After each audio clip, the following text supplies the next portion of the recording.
로마서 5장 5절 말씀 보겠습니다.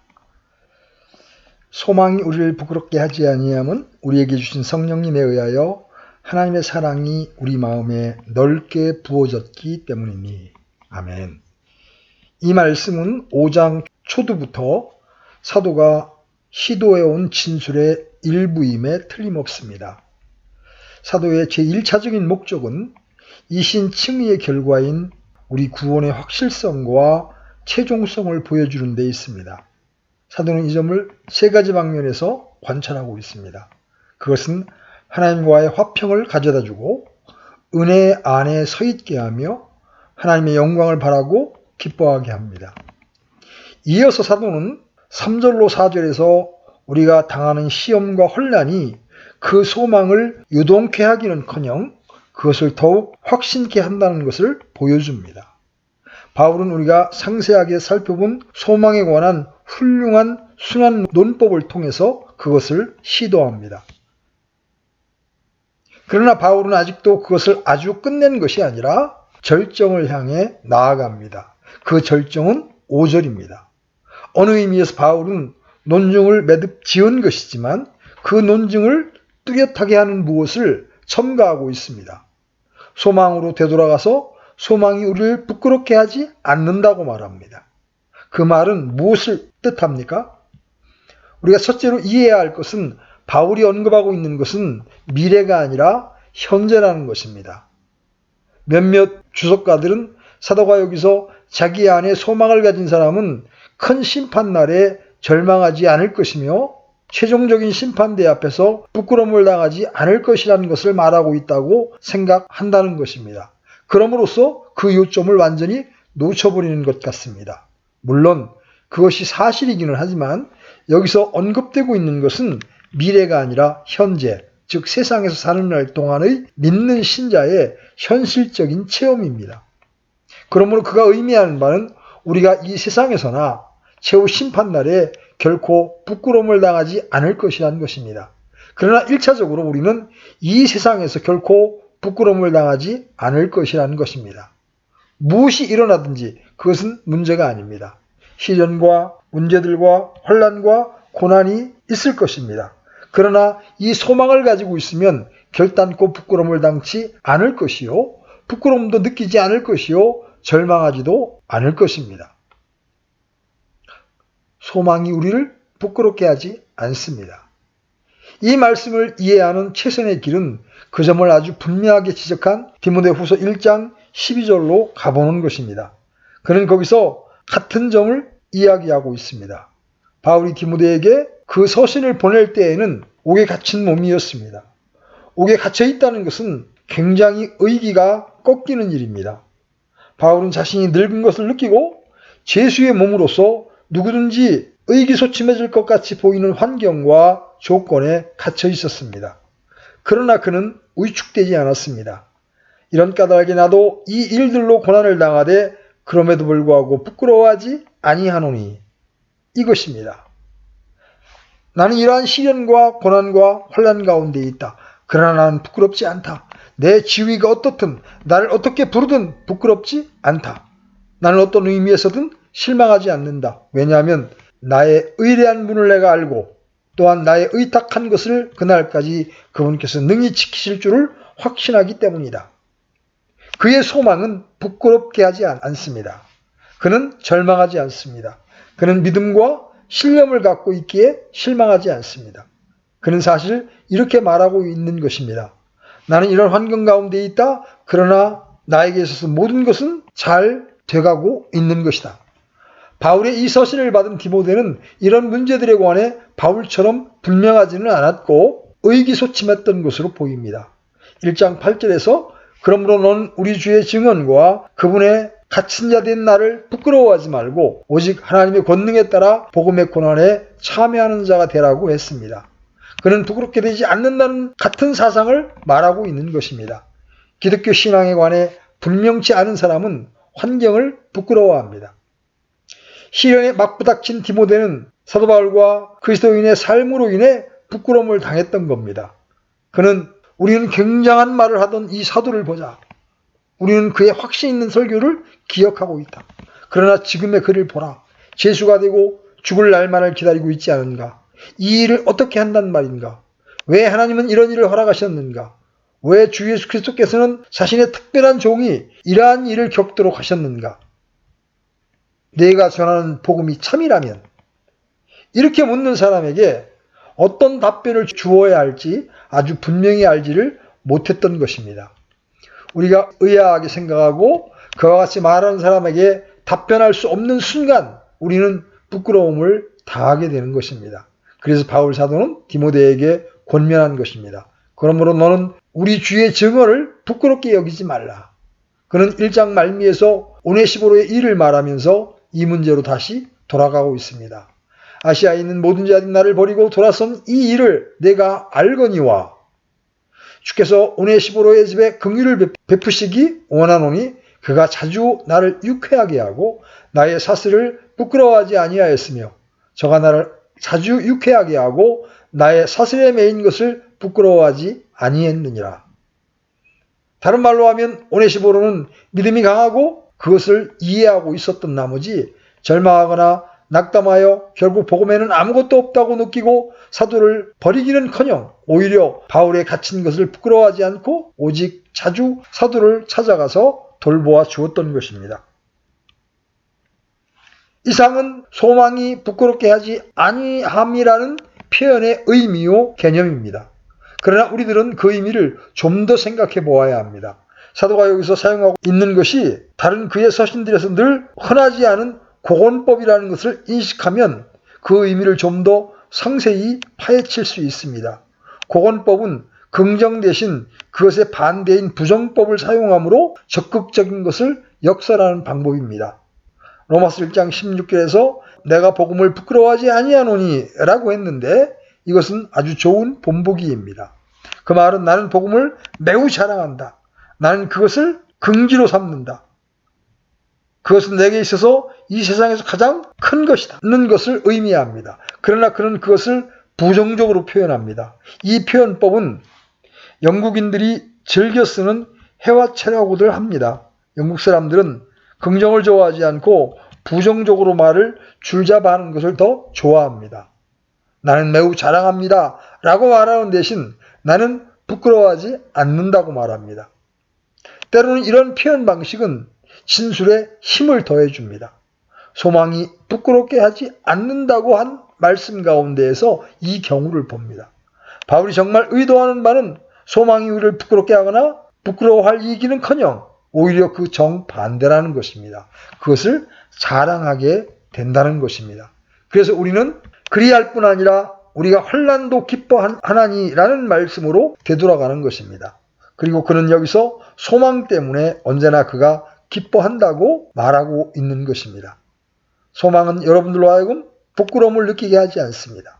진정으로 이 소망을 가진 사람은 이러한 시련들과 환난들을 극복할 뿐 아니라 그것들을 자랑할 것이고 그것을 영예롭게 생각한다는 것입니다. 그런데 바울은 여기서 그 점을 아주 강하게 표현합니다.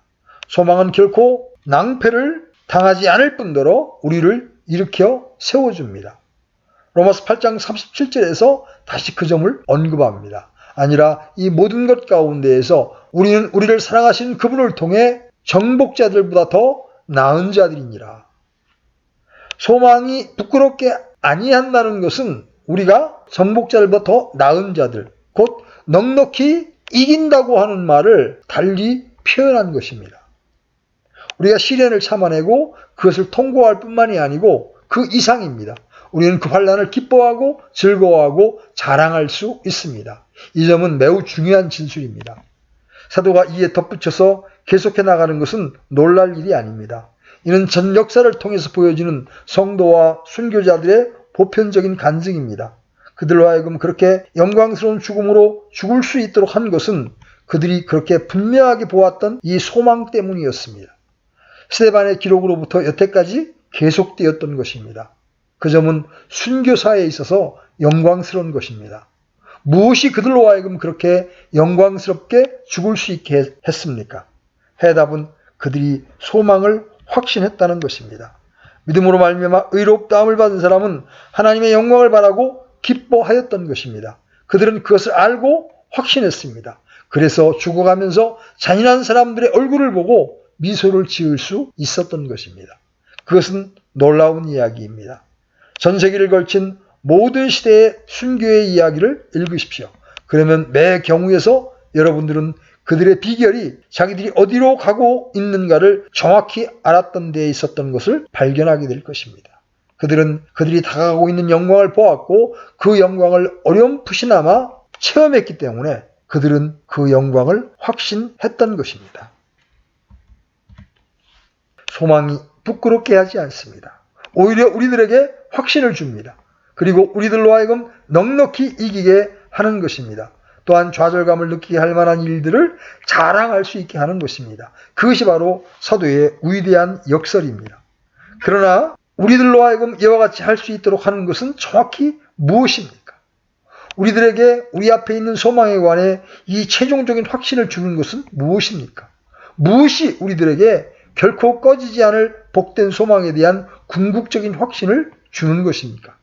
사도는 이 문제에 대한 해답을 다음 역설 속에서 제시하고 있습니다. 그것은 실로 매우 위대한 진술입니다. 소망이 우리를 부끄럽게 하지 아니함은 우리에게 주신 성령님에 의하여 하나님의 사랑이 우리 마음에 넓게 부어졌기 때문이니. 사도는 때문이다 라고 그 이유를 댑니다. 때문이다라는 말은 이러한 이유로라는 것을 의미합니다. 그런데 이 위대한 진술이 마땅히 그래야 하는 대로 파악되거나 이해되지 않는 것 같습니다. 위대한 신학자들의 주석에서조차도 그 말씀의 내용과 의미가 완전하게 밝혀지지 않았다는 느낌이 들기 때문에 우리는 이 말씀을 매우 유심히 살펴보아야 하겠습니다. 우리가 첫째로 살펴보아야 하는 것은 하나님의 사랑이라는 표현입니다. 여기엔 논증이 필요 없습니다. 왜냐하면 여기서의 하나님의 사랑은 우리의 하나님께 대한 사랑이 아니라 우리를 향한 하나님의 사랑을 의미한다는데 거의 모두가 동의하기 때문입니다. 그것은 말할 나위 없이 중대한 것입니다. 사도는 하나님께 대한 우리의 사랑을 말하지 않고 우리를 향하신 하나님의 사랑에 대한 우리의 지식을 언급하고 있습니다. 그 다음 넓게 부어졌다는 표현입니다. 이것도 굉장히 중요한 것입니다. 그 말에 의미하는 말은 무엇입니까? 퍼부어졌다는 의미입니다. 그것은 사도행전 2장에서 묘사된 오순절날의 성령 강림과 관련되어 쓰여진 표현과 같은 것입니다. 베드로는 요엘 선지자의 말을 빌려 마지막 날들에 내가 내 영을 모든 육체 위에 부어주리니 라고 했습니다. 다시 33절 이하에서 그러므로 그분께서 하나님의 오른손에 의해 높여지시고 아버지에게서 성령님을 약속으로 받아서 너희가 지금 보고 듣는 이것을 부어주셨느니라. 여기서 사용한 표현이 바로 그것입니다. 그것은 풍부하여 일종의 흘러넘치는 모습을 그려줍니다. 그 다음은 안에라는 말입니다. 여기서 위에 안으로의 의미가 아니라 안에 인이라는 의미입니다. 인. 그 말은 매 부분에 침투하여 흘러나오기까지 채워지는 것을 의미합니다. 마지막 표현은 우리의 마음이라는 말입니다. 여기서 마음이란 무엇을 의미합니까? 그것은 의심할 필요도 없이 우리의 됨됨이와 성품의 핵심입니다. 그것이 단순히 이지만을 혹은 이해력만을 의미하지는 않는다는 것은 확실합니다. 정서와 느낌, 감수성을 내포합니다. 사도는 그가 쓰는 어휘를 신중히 고릅니다. 그는 하나님의 사랑이 우리에게 주신 성령으로 말미암아 우리 마음속에 부은 바 되었다고 말합니다. 성령은 우리 모든 그리스도인들에게 주어졌습니다. 우리 모든 그리스도인들이 받은 하나님의 사랑을 우리의 마음속에 붓는 분은 성령이십니다. 그리고 성령께서 그렇게 해줌으로 그것을 받은 사람마다 환난을 기뻐하고 하나님의 영광을 바라고 기뻐하는 것입니다. 이 어휘들의 온전한 무게와 의미를 밝혀야 함은 매우 중요합니다. 부은받은 것을 의미하는 흘러넘쳤다는 전체 사상은 풍요와 부요, 그리고 넘쳐나는 것, 억수같이 쏟아지는 것을 의미합니다. 이와 같은 것을 함축하고 있다는 것은 분명합니다. 그래서 만일 하나님의 사랑이 우리의 마음에 흘러넘친다면 거기에 대해서 일말의 의심도 없이 확신하게 될 것입니다. 그러므로 바울이 여기서 말하는 것은 성령께서 이런 식으로 우리에게 우리를 향하신 하나님의 사랑에 대한 넘치는 확신을 준다는 것입니다. 그러니 성령은 우리들로 하여금 우리 주 예수 그리스도 안에 있는 우리를 향하신 하나님의 사랑을 풍부하게 확신하도록 하십니다. 우리는 뒤에 가서 사도가 이 점을 8장 14절로 46절에서 다시 언급한다는 것을 발견하게 될 것입니다. 하나님의 영에 의해 인도받는 자들은 다 하나님의 아들들이니 너희는 다시 두려움에 이르는 속박의 영을 받지 아니하고 양자 삼으시는 영을 받았느니라. 그분을 힘입어 우리가 아바 아버지하고 부르짖느니라. 성령께서 친히 우리의 영과 더불어 우리가 하나님의 자녀인 것을 증언하시나니.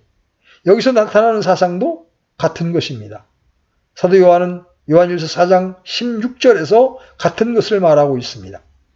우리를 향해 하나님이 가지고 계신 사랑을 우리가 알았고 또 믿었나니 우리는 알고 믿고 확신합니다.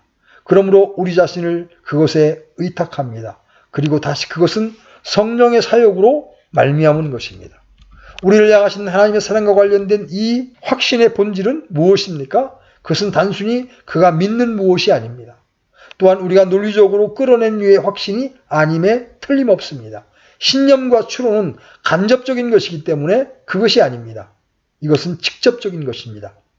그는 우리의 믿음과 이 주장을 펴나간 것의 결과로서 하나님께서 우리를 사랑하신다는 결론에 이르는 것이라고 말하지 않습니다. 바울은 이미 그 면에 관하여 다루었던 겁니다. 바울이 말하는 바는 하나님의 사랑이 우리의 마음에 부은 바 되었다는 것입니다. 그것은 성령께서 하시는 것이지 논리의 귀결로서 도달하는 것이 아닙니다. 저는 여러분에게 이 두 가지 일, 즉 성령께서 하시는 것과 논리의 귀결 사이의 차이를 보여드리기로 하겠습니다.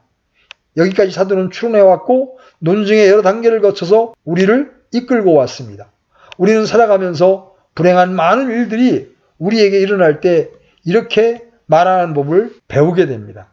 자, 하나님께서 내게 이런 일들이 일어나도록 허락하고 계시다는 것은 내가 하나님의 자녀라는 사실에 대한 증거다. 왜냐하면 주께서는 사랑하시는 자마다 징계하시기 때문이다. 그것은 나에게 유익한 것이다. 우리는 논증을 펴나갑니다. 그것은 추론입니다. 이런 식으로 나는 하나님의 사랑을 추론하고 있습니다. 저는 제 신앙을 방편으로 해서 논리를 끌어나가고 그리하여 그런 류의 확신에 도달할 수 있습니다. 그것은 선하고 바른 것입니다. 그러나 사도는 이르기를 그것을 능가하는 무엇이 있다는 것입니다. 그것을 아는 우리의 지적 추론을 초월하여 우리 마음에 하나님의 사랑을 부어주시는 성령에 의한 직접적이고 즉각적인 확신이 있다는 것입니다. 여러분들은 하나님의 사랑으로 압도되고 그것은 여러분의 마음에 부어지며 그에 대해 더 이상 어떤 의심도 없게 되는 것입니다. 이것은 가장 중대하고 가장 큰 가치를 지닌 것임에 틀림없습니다. 슬프게도 현대에 있어서 이 가르침처럼 무시를 당했던 진리의 국면은 없다고 생각합니다. 이것은 믿음을 가지고 그것을 붙들라고 하는 해로운 가르침이 낳은 직접적인 열매 가운데 하나입니다. 우리 마음에 있는 하나님의 사랑에 대한 즉각적인 지식을 그처럼 좀먹는 것이 없습니다. 이것은 믿음으로 가지는 것이 아닙니다. 성령께서 여러분에게 해주시는 무엇입니다. 성령은 마음 가운데 하나님의 사랑을 붓습니다. 이것은 사도가 5장에서 보여주고 있는 바와 같이 확실하고 피할 수 없는 결과들로 인도하는 것입니다. 베드로는 주 예수 그리스도와 그리스도인 사이의 관계는 너희가 그분을 보지 못하였으나 사랑하는도다. 지금도 너희가 그분을 보지 못하나 믿으며 이루 말할 수 없고 영광이 가득한 기쁨으로 기뻐하는 것이라야 한다고 말합니다. 다시 말해서 이것은 그리스도인에게 가능한 최고의 확신 형태입니다. 그것은 다시 말씀드리지만 추론할 수 없는 확신의 형태입니다. 추론으로 이끌어낼 수 있는 확신의 여러 유형이 있습니다. 여러분은 성경이 우리에게 믿는 자마다 정죄받지 아니한다고 말해준다고 주장할 수 있습니다. 나는 믿는다. 그러므로 나는 정죄받지 않는다. 그러므로 나는 확신할 수 있다. 옳습니다. 더 나아가서 나는 요한일서로 가면 거기서 생명과 자녀됨의 여러 시금석을 읽을 수 있다. 나는 자신을 여러 시금석에 비추어 시험한다. 내 안에서 그것들에 대한 증거들을 발견하였기 때문에 내가 하나님의 자녀라고 하는 것을 추론한다. 그 역시 좋습니다. 그것은 전자보다 더 고차원적이고 훌륭한 확신의 형태입니다. 그러나 확신에 대한 최고의 형태는 우리가 여기서 보는 것입니다. 여러분 여기서 하나님의 사랑을 연역해내는 것이 아닙니다. 성령께서 그것을 우리 마음에 부은 것입니다. 같은 것이 로마서 8장 16절에도 기술되어 있습니다. 성령께서 친히 우리 영과 더불어 우리가 하나님의 자녀인 것을 증언하시나니.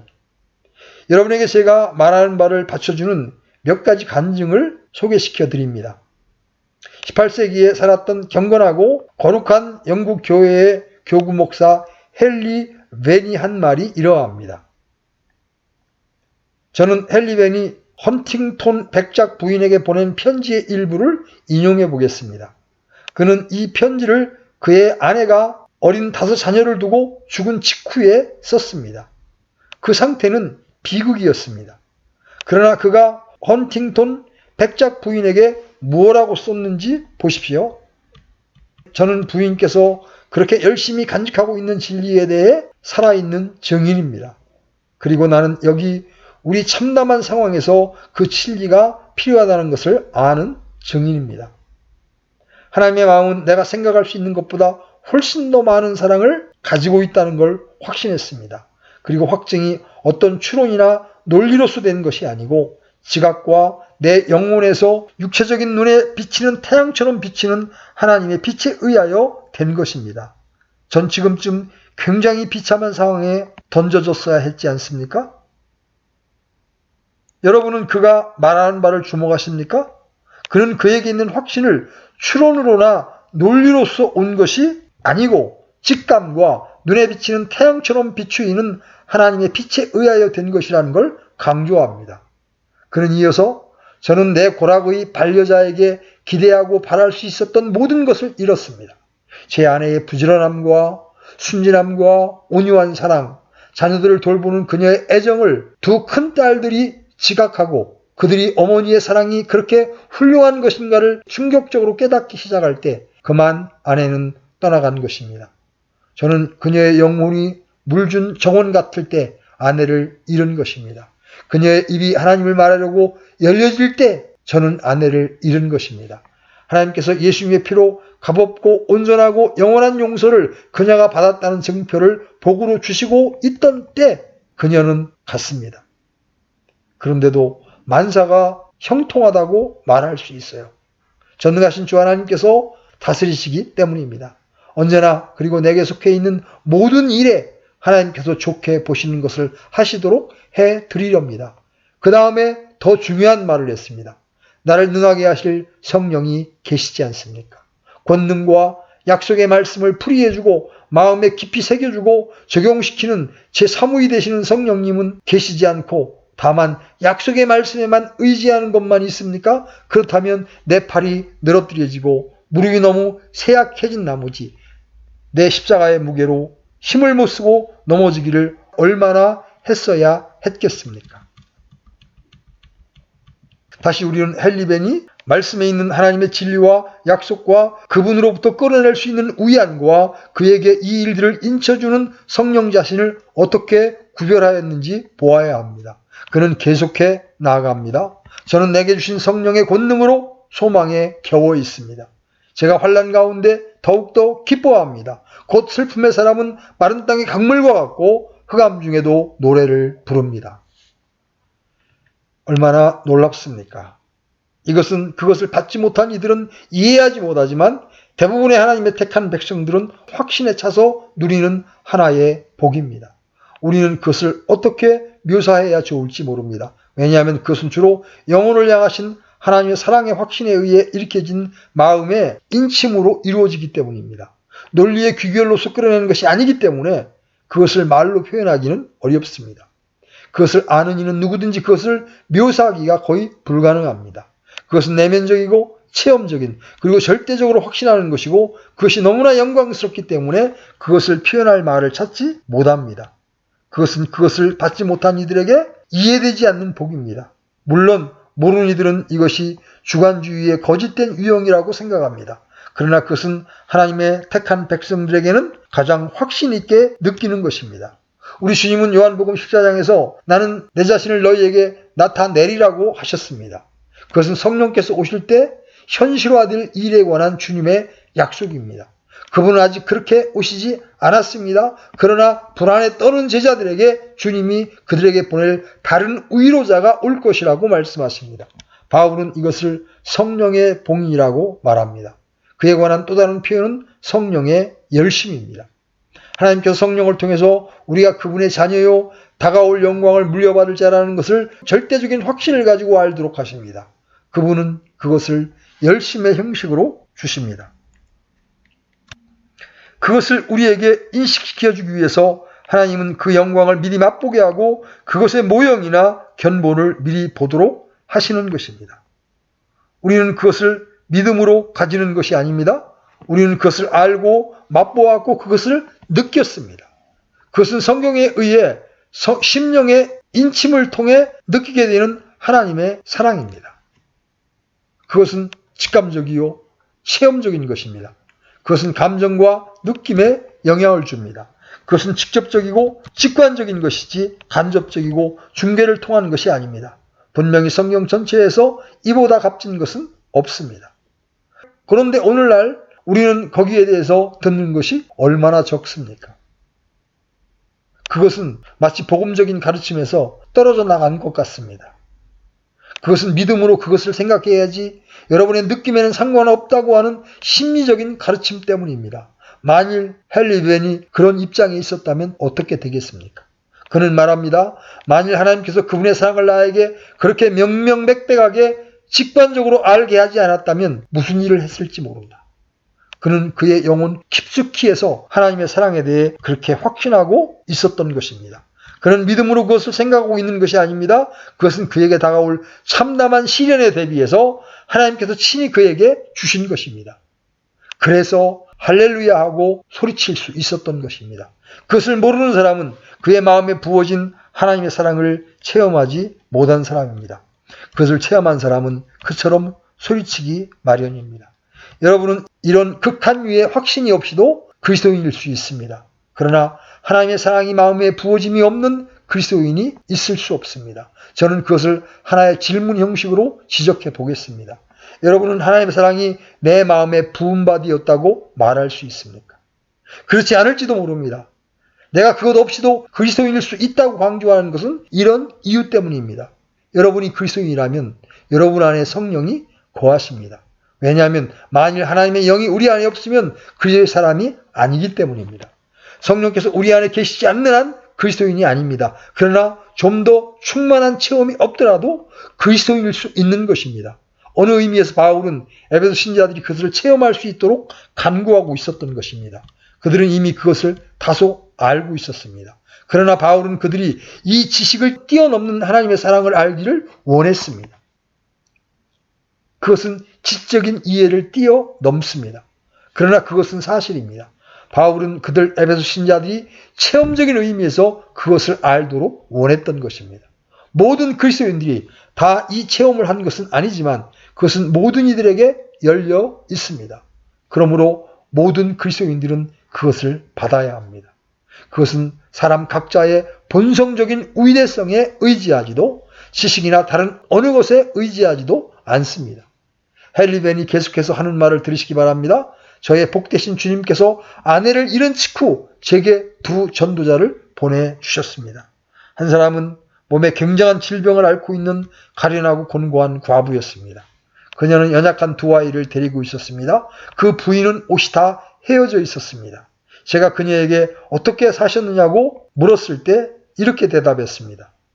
그분께서 가신 후에 우리 구주께서 내게 얼마나 많은 것을 해주셨는지 말로 이룰 수 없군요.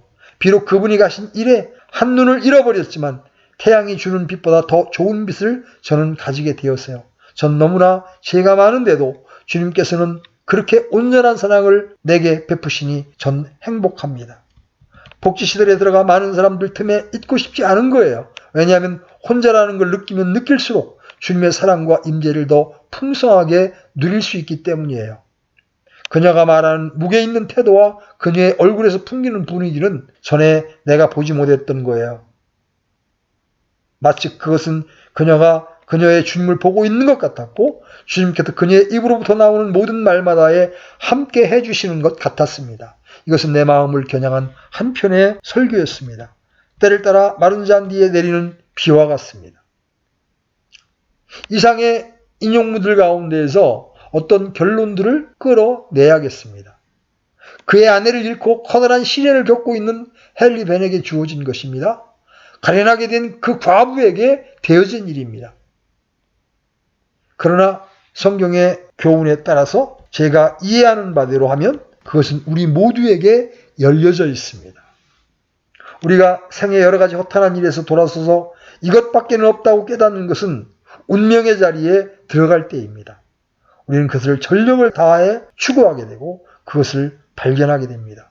그래서 저는 마지막으로 저 위대한 토마스 굿 위인의 말을 인용하려고 합니다. 주님께 그것을 간청하라. 주님께 그것을 간청하라. 그것을 구하고 포기하지 말라. 이 말은 우리 주님께서 너희가 악할지라도 자식에게 좋은 것을 자식에게 줄 알거든 하물며 너희 천부께서 구하는 자에게 성령을 주시지 않겠느냐라고 하신 말씀을 그 나름대로 표현한 것입니다. 여러분은 사랑의 하나님께서 사랑을 여러분 마음에 풍성하게 부어주셨다고 말할 수 있습니까? 사도는 환난 가운데 진정으로 기뻐할 수 있고 즐거워할 수 있는 사람은 그 마음에 하나님의 사랑이 부어진 사람이라고 역설하는 것입니다. 그 사람은 사랑에 대해 너무나 확실한 나머지 그것을 믿기만 하는 것이 아니라 그것을 자신에게 상기시켜야 하고 그것을 체험적으로 아는 것입니다.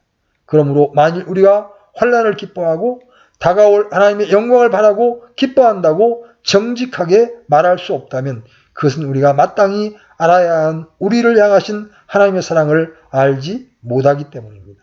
우리가 마땅히 알아야 할 대로 알기 위해서 그분께 가서 구하십시오. 주님께서 자신을 친히 나타내 주십사 하고 구하시고 간절히 바라십시오. 오 사랑의 하나님, 주님은 어찌 그리 단지요. 내 마음 원하는 마음 될 때 모든 생각 당신께로 끌려가리. 나 구속의 위대한 사랑, 날 향하신 그리스도의 사랑, 갈급하다 지쳐 죽겠네. 그분께 그것을 구하십시오. 적은 것으로 만족하지 마십시오. 그분은 주님의 계명을 지키는 자들에게 그리고 그렇게 간절하게 그분을 찾는 이들에게 자신을 나타내시기로 약속하셨습니다. 지난 역사의 모든 성도들은 부어진 사랑과 이 직감적인 지식을 간증할 수 있었던 것입니다. 그것은 연역과 논리의 결과가 아닙니다. 우리 생명의 중심에서 소선하게 역사하는 성령의 역사입니다. 그리고 그것은 우리로 하여금 하늘에서 비추는 태양빛 아래 있는 것처럼 그 사랑을 확신하게 하는 것입니다. 하나님의 사랑이 여러분의 마음에 부은 바 되었습니까? 여러분은 말할 수 없는 기쁨과 충만한 영광으로 그리스도 안에서 기뻐하십니까? 내가 볼 때 그것은 기독교와 교회를 창설했던 초대교회 사람들에게 보편적으로 주어졌던 것이 아닌가 합니다. 그것은 오순절날의 사람들에게 일어났고 전 교회 역사를 통해서 셀 수 없이 많은 다른 그리스도인들에게도 일어났습니다. 그것은 그것을 진정으로 찾는 이들에게 일어났습니다. 왜 여러분이 그것을 몰라야 합니까? 왜 하나님의 사랑의 햇빛 속에서 여러분이 녹아지기 위해서 온 우주의 어느 것보다도 하나님의 사랑에 대해 더 확실히 알지 않습니까? 하나님께 그것을 구하십시오. 소망이 부끄럽게 하지 않습니다. 왜냐하면 하나님의 사랑이 우리에게 주신 성령으로 말미암아 우리 마음에 부은 바 되었기 때문입니다. 아멘.